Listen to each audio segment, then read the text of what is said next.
Welcome, everyone. I'm Laura DeFranco, the CEO of Brave Healer Productions, where we have a mission to wake the world up to what's possible for healing, one brave word at a time. And here today to help me with that mission are some of the amazing authors of a new book that we have coming out.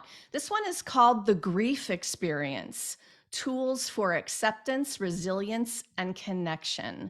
And before I introduce these amazing women to you today, I want to say a huge thank you to Kelly Doherty.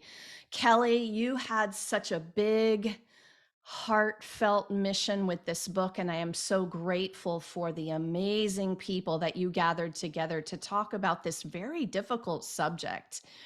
I am so honored to be in your world and so grateful for your leadership and really just the idea, the very timely idea that we do this kind of book on grief and shake up some old conditioned beliefs about the topic and really give you some pretty amazing ideas. So just huge thank you to Kelly, our lead author of this project.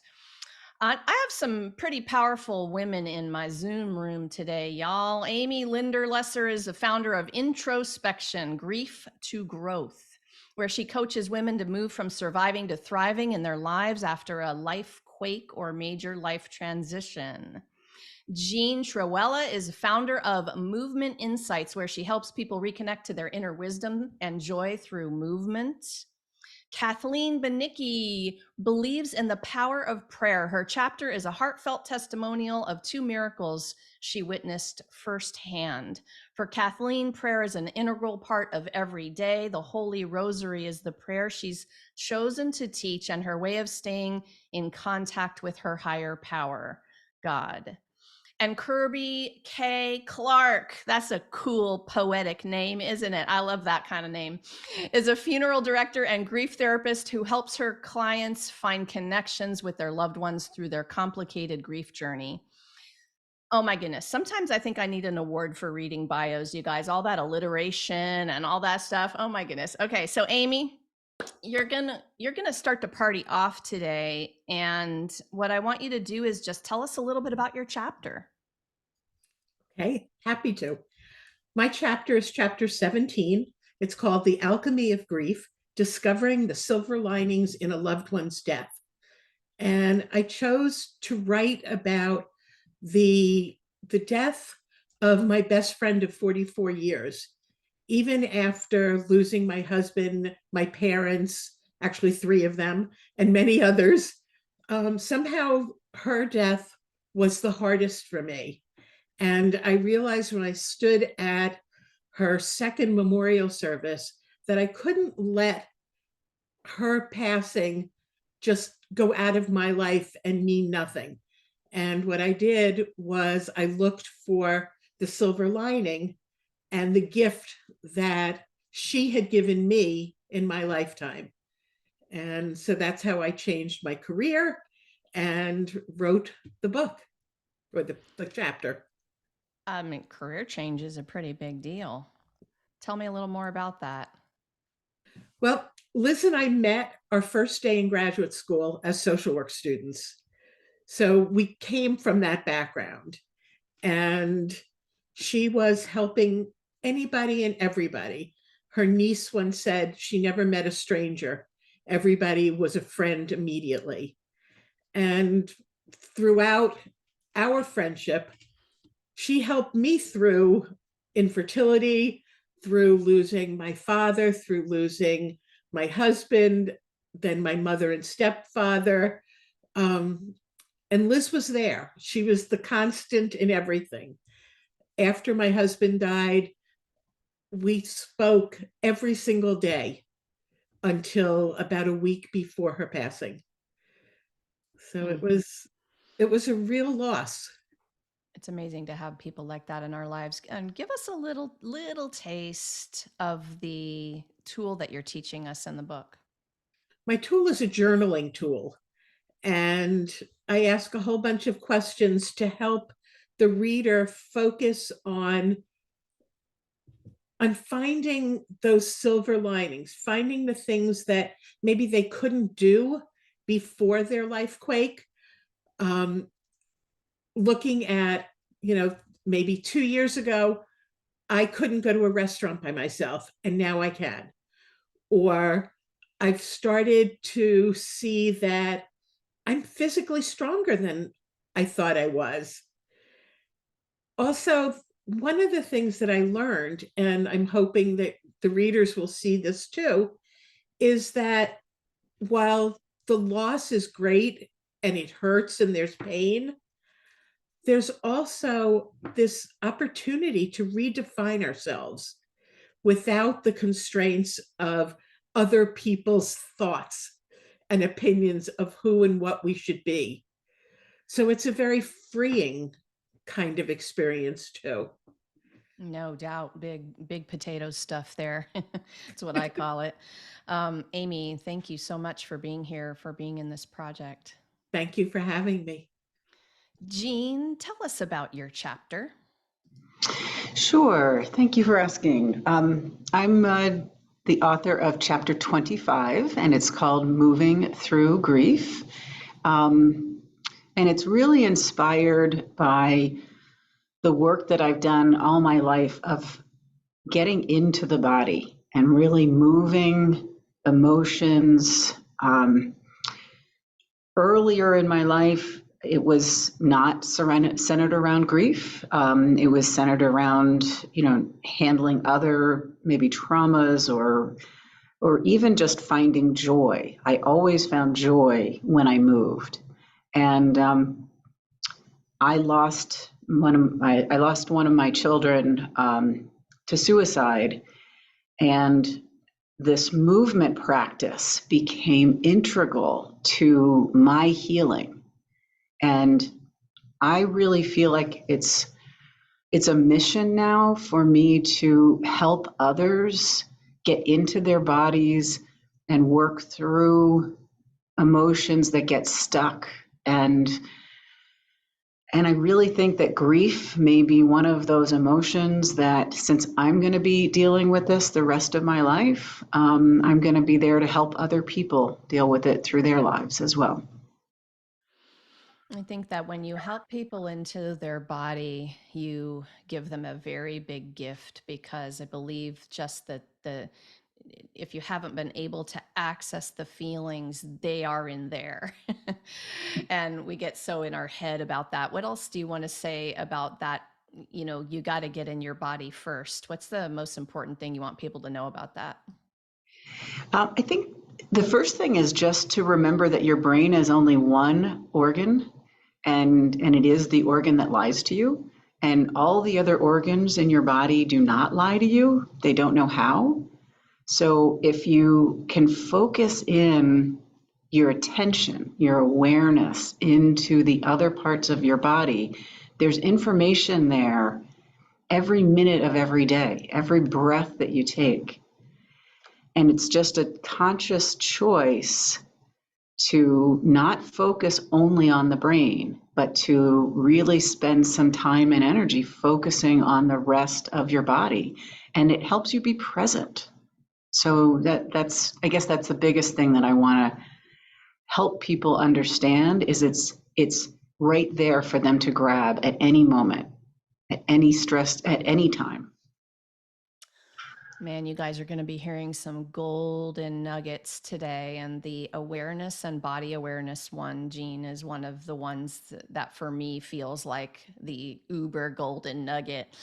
Sometimes when people feel like it's impossible, though, to be in that body, because in that body is where they actually have to touch the feelings. I just want to say to people, sometimes you do need a guide to bring you back in there. You need help, you need support, you need an expert guide. So Jean, thank you for being one of those people, and thanks for being here. Thank you. All right, so Kathleen, you are next. Tell us about your amazing chapter. Good morning, everyone. My chapter is 7. It's called Soul Friend. It's the miracle of healing through prayer.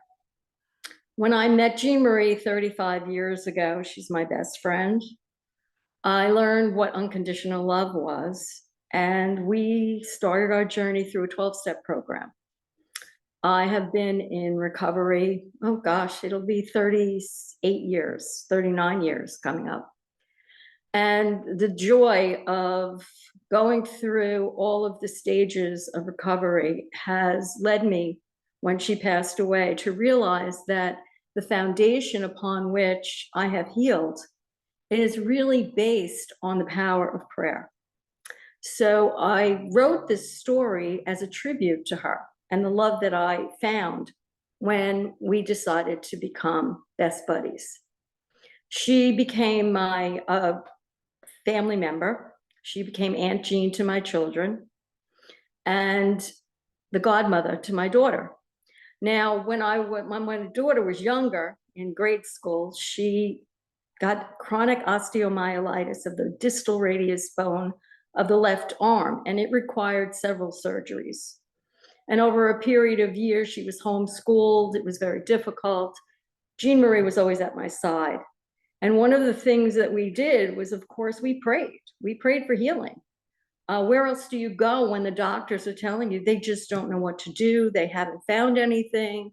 And she's constantly being infused with medication and back and forth to the hospital. And she felt so separate from all the other children in the school because she wasn't able to participate like everyone else. So where did she go? She went into a place of, I would say, abandonment or anger.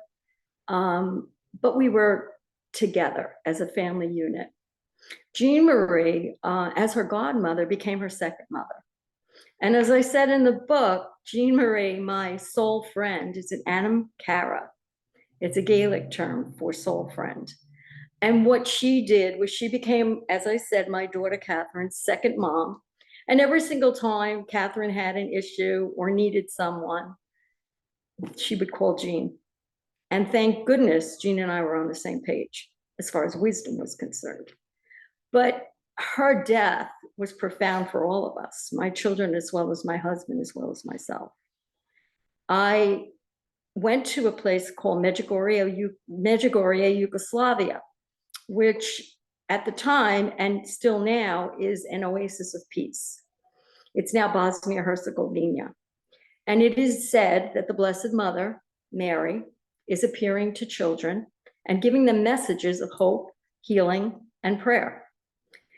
I spent 6 weeks of my life there, and Jean Marie accompanied me for one of those weeks. And we learned that through the rosary of the Blessed Virgin Mary, that we could get closer to Jesus, our Savior, my Savior.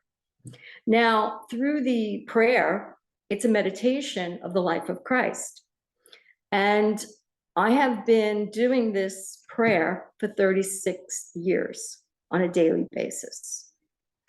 And what I can tell you is that I have a connection with my higher power that has helped me to get in touch with all of the healing things that I have done in my life in order to heal, which is body work and a whole bunch of other things, therapy, you name it. The foundation or the concrete has been my faith in God.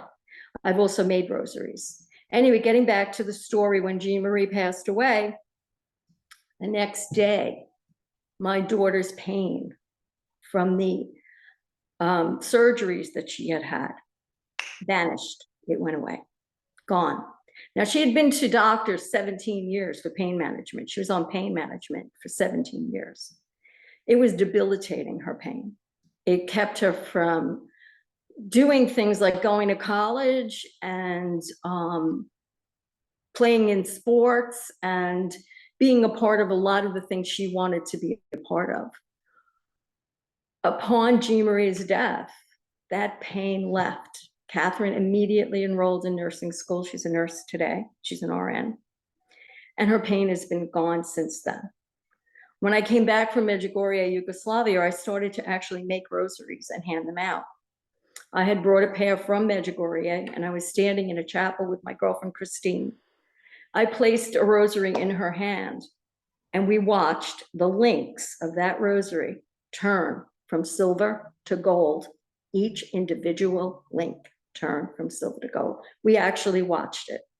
Those are the two miracles that I have received in my lifetime that are concrete. But I tell you all, miracles happen every day in our world. Waking up, going to sleep, loving our children, nurturing friends. And the one beautiful gift that Jean Marie gave me was the understanding of what unconditional love is. And now I try, as I go out into my life, to give unconditional love to all the people that I meet on a day-to-day basis. Thanks. Beautiful, Kathleen. I hope she didn't give too much of the story away, you guys. You're going to have to read the book for the rest, okay? Kathleen, thank you so much for being here. Kirby, you are next. Tell us about your amazing chapter. Hi, good morning. My chapter is chapter 15. It's called Chasing Your Rainbows, Staying Connected with Your Loved One. My chapter is a tribute to my grandparents. Um, they raised me as their own child, and they had me started raising me at 18 months old, and they died 7 months apart. And it was the same year that I got married. And so my grandpa was the most honest, hardworking man and had a work ethic that you just can't find anymore, unfortunately. But my grandma, she was my best friend, and we talked every day, and we had a deep level and loving connection. All my friends and family knew that and told me that all the time. And so I wanted to honor them.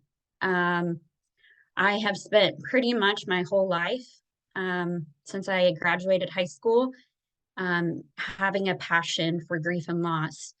It really started when I was 11. I lost my grandma, my great grandma, excuse me, and my grandpa a week apart. And my grandma was grieving her husband and then her own mother. And at 11, I could see the funeral director and her passion and compassion and empathy for my grandmother. I thought, that's what I want to do when I grow up. And that's what I did. I went to mortuary school and became a funeral director, and then continued my study to become a grief therapist. So, I mean, I think I really wanted to honor both sets of grandparents because I wouldn't be where I am today if it wasn't for them. So that's really, and rainbows, why I chose rainbows is that's my connection to my grandparents. You'll have to read the whole chapter because I don't want to give it away, but I believe that we all have a connection to our loved one, and sometimes we just need to look for them. Sometimes they're right under our noses. And so, but rainbows became mine, and it brings me so much peace to see one, especially when I need them. So I love that rainbows are one of your signs. I also love that pretty much every single one of you talked about honoring somebody with this chapter, with your awareness, with the words in the book. All of you, gosh, I don't know, my thank yous aren't big enough, but thank you all for saying yes to this and bringing that kind of love into the book, that mission, that purpose that you have, and just honoring your loved ones. And also for taking the challenge of writing it in a book. Like, y'all are master teachers also, and you do this pretty much all day long. But, I'm like, get it in black and white in a way that the reader can, have an experience. And you all did that so brilliantly. Feathers are one of my signs, Kirby. I love the rainbows too. I love all of nature. I think nature is a big deal for paying attention and awareness.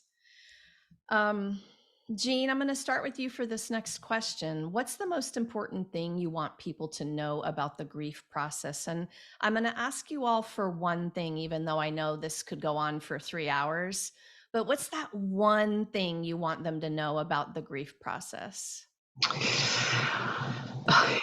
That it doesn't end, that it is a process that keeps going. One of my mentors said, he's been asked, when will I stop grieving? And his answer was, when will the person stop being dead?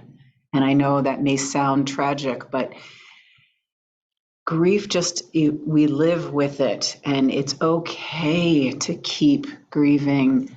It doesn't have to consume you, but it doesn't have to just go. We don't have to pretend that it's going to go away. Thank you for that. Kathleen, what's one thing you want people to know about the grief process? I can be in touch with the people who have passed, especially my dear friend Jean Marie, because she was so special to my heart. By just being with her on a day-to-day basis, doing the most rudimentary things, which is getting in contact with my God, and knowing that in that moment or in those moments, we are one, because we are both giving love to who we feel is going to ultimately be our end, and when we meet our end. The other thing is I look for cardinals. Every time I see a cardinal, I know Jean Marie is there. And she's part of my heart, part of my mind. And now she's in heaven. So I have a different relationship, but nonetheless, I talk to her every day. I love that. A lot of people talk about cardinals. It's very interesting. Kirby, what's the one most important thing you want people to know about the grief process? It's a journey, and there's no timeline in your journey. You lost a great love of your life, and so your grief is a result of that love, and that love can continue even after the passing has taken place. And so staying connected with your loved one is very important, but there's, like Jean said, there's no time limit. It's a journey, and I am a big believer of leaning into that journey and leaning into your grief and feeling those feelings, because that's going to help you process and start the healing process. You take the journey, or you take the grief with you, and you learn from it and you grow. So, Kirby, I'm going to ask you to comment on this because a couple of you have already mentioned about the timing, that there is no timeline. But what I want to know from you is, I've watched people who hear that, and I've watched them decades later be stuck in their life because of it. And I wish you would comment on that. Like, how are you going to advise that person who's on their timeline, but yeah, what would you say to that? So that in that situation, that person probably is dealing with complicated grief. Complicated grief is when it's prolonging the loss of the loved one. So I'm a big believer in journaling. So I would tell that person probably to start a journal, and I would start a gratitude journal at the very least. Writing down 3 things that brought them joy or comfort or happiness that day to help them try to retrain their mind that there is still good in the world. Because unfortunately, we get stuck in our grief, and and our minds play tricks on us, and we get consumed about the sadness and the negativity, and that eats in us. And so sometimes we have a hard time even getting out of bed and doing everyday life, and everything's going to be just very gloomy and like a dark cloud over us. So when they work with me, I try to retrain some positivity. And we talk about, okay, what are some things that you and your loved one did together that brought you joy and comfort? It's retraining your mind to bring out those good times instead of focusing on their death. Their death is just one instance of their life. You may have had 20, 50 years of that person together. Um, and so we need to start with what brought you complete joy. Hopefully that answers the Thank you question. thank you for taking that on. And I love that you're going to say those words right before Amy, because I'm sure Amy's a fan of the journaling too, from what she said earlier. Thank you for that, Kirby. Yes, of course. Amy, what's the one thing you want everyone to know about the grief process? I, I think it's that everyone grieves differently, and that we have expectations that are put on us by our society, that you should only grieve for a certain amount of time, or if you lost a parent, it's okay to grieve for X number of months or years. And the thing is that we're all different, and every time we have any kind of loss, it's going to be a different response and a different action. The other thing is, sort of following up with what Kirby Kay said, is that you can have more than one emotion at the same time. You can be grieving and sad and also find joy in something, or to laugh about something. And it's important not to allow society's pressures or what anybody else says to make you stuck in that spot. Yes. Yes, with the exclamation point. Laura, could I jump in here just to say one quick thing Sure. is you have to retrain your mind, like Kirby said, but you also have to retrain your body. And that's one of the things that I help people do, is find the joy in their bodies, because it can be one of the reasons why they get stuck, is they grieve and they go quiet inside, and then they stop moving. So you have to retrain both your mind and your body to find joy in the world. For sure, this is a mind-body affair. You can't really separate the two, you guys, and you have to tackle the pieces that you need. And this is such an individual journey, like y'all said already. So, what's fun about being in this room today is I hope that you will feel the hope if you've been stuck, because there are so many generous experts here in this book, in this interview today. Okay, so Kathleen, this is a important topic for me. I'm going to try to ask this the best way, but most successful healers and really people that I know have a badass self-care routine. They understand that you can only really give truly from that fuller cup, right? But when you're moving through grief, self-care becomes a survival tool, but we don't always figure out how to set the self-care boundaries when we need them the most, which is usually in that grief process. So, what's one of your personal favorite self-care practices, and what do you want people to know about setting those boundaries? I'm so happy you asked that question. I was going to jump in when Jean was speaking. I am a child who has been abused, and due to that abuse, I was disassociated from my body for most, the majority of my life. And through yoga, deep breathing, exercise, obviously prayer, because I'm a prayer warrior, I've been able to reconnect and move the stress areas of my body so that I have a freer channel of mind-body connection.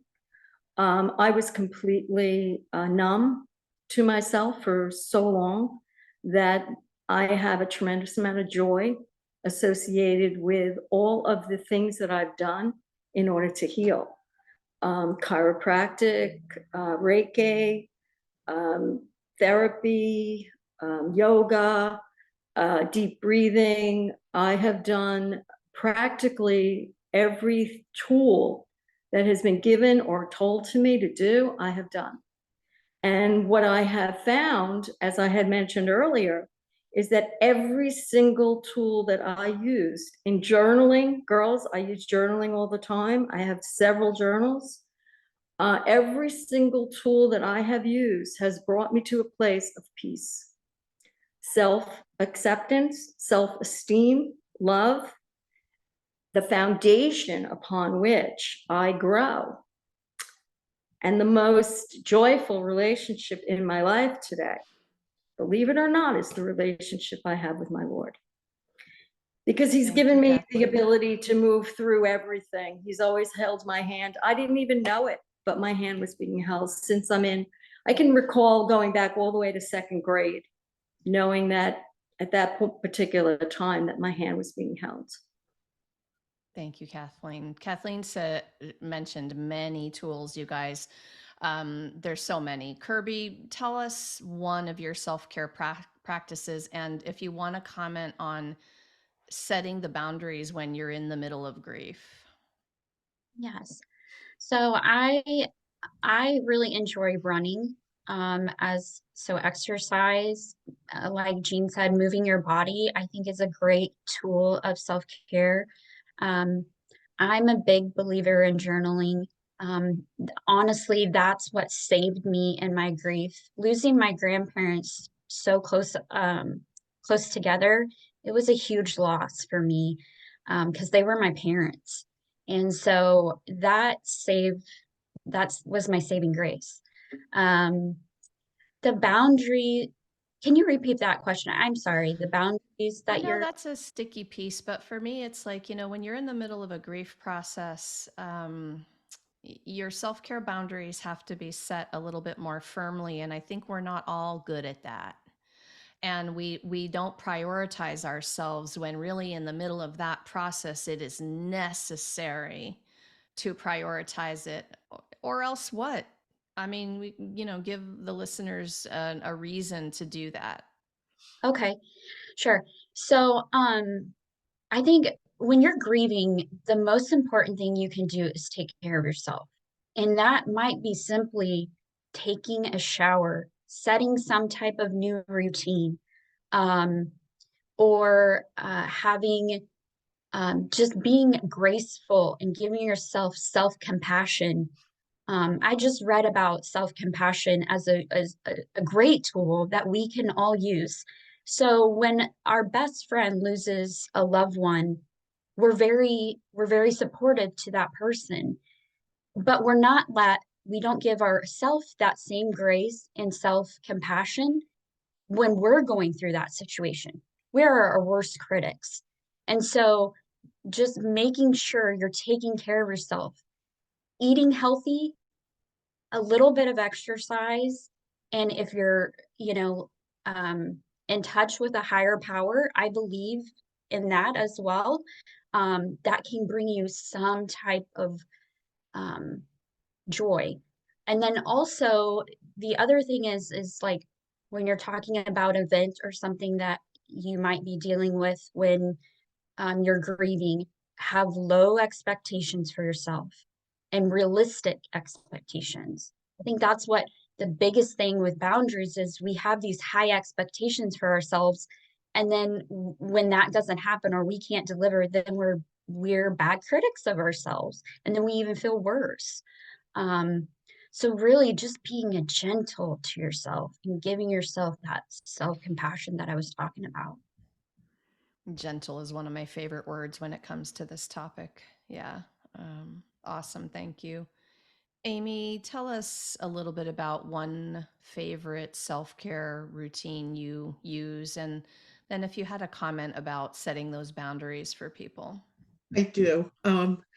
Boundaries to me, it's sort of learning how to use the word no also. No is a complete sentence. And when I work with people who have lost a very close person, whether it's a partner or a parent, sometimes going into social situations is uncomfortable. There's nothing saying you have to do things the way you did them before. Life has changed.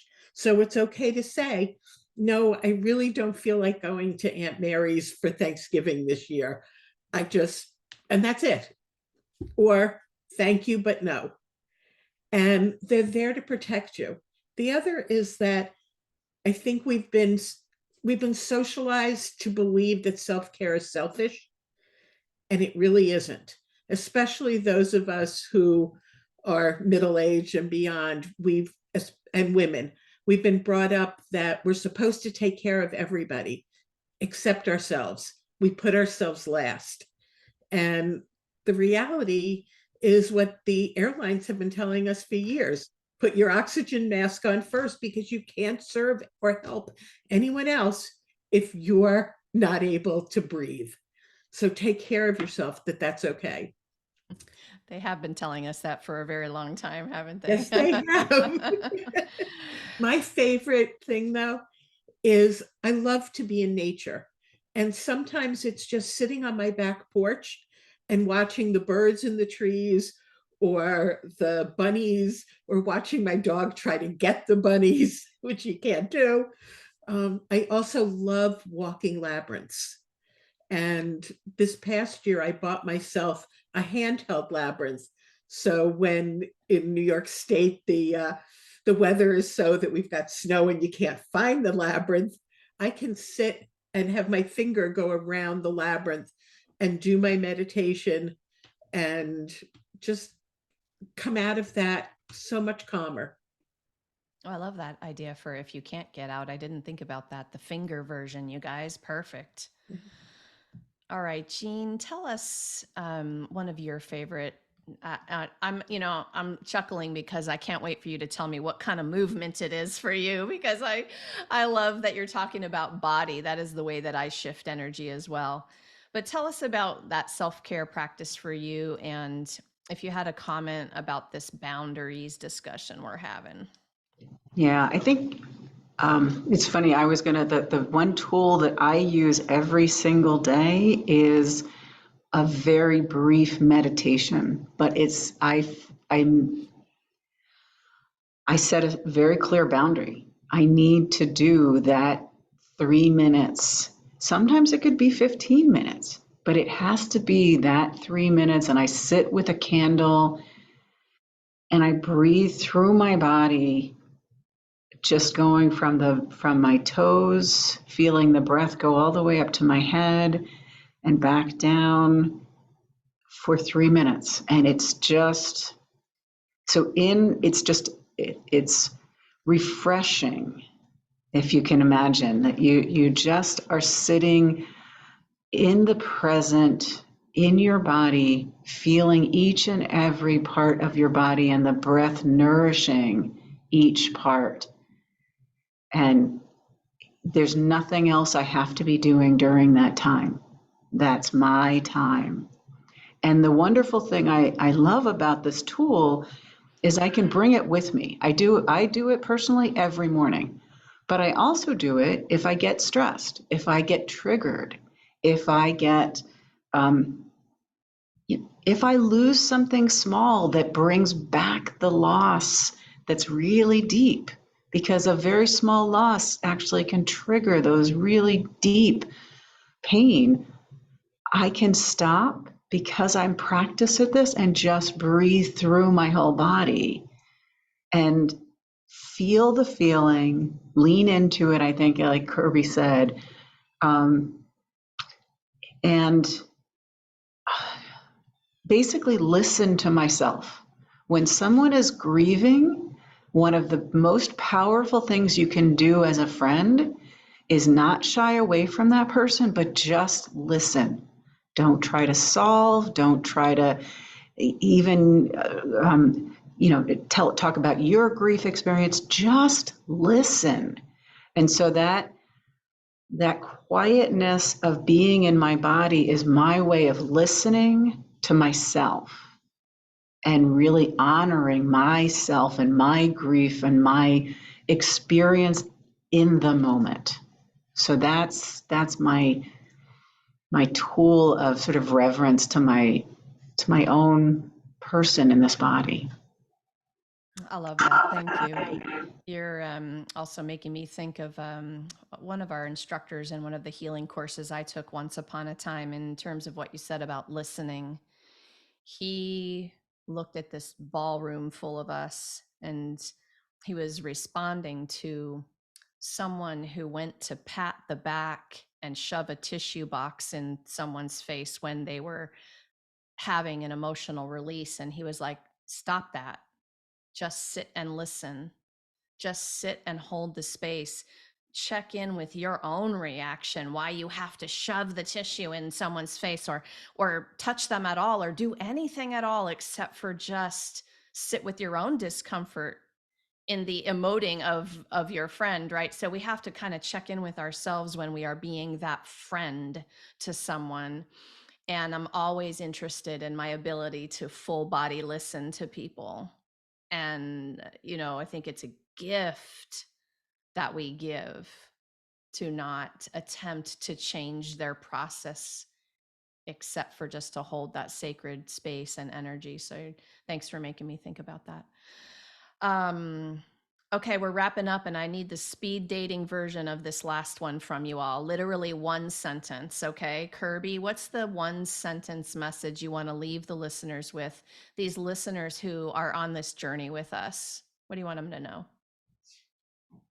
That grief is a part of your story, and it can impact someone else. And just to know that with grief, there was a deep love.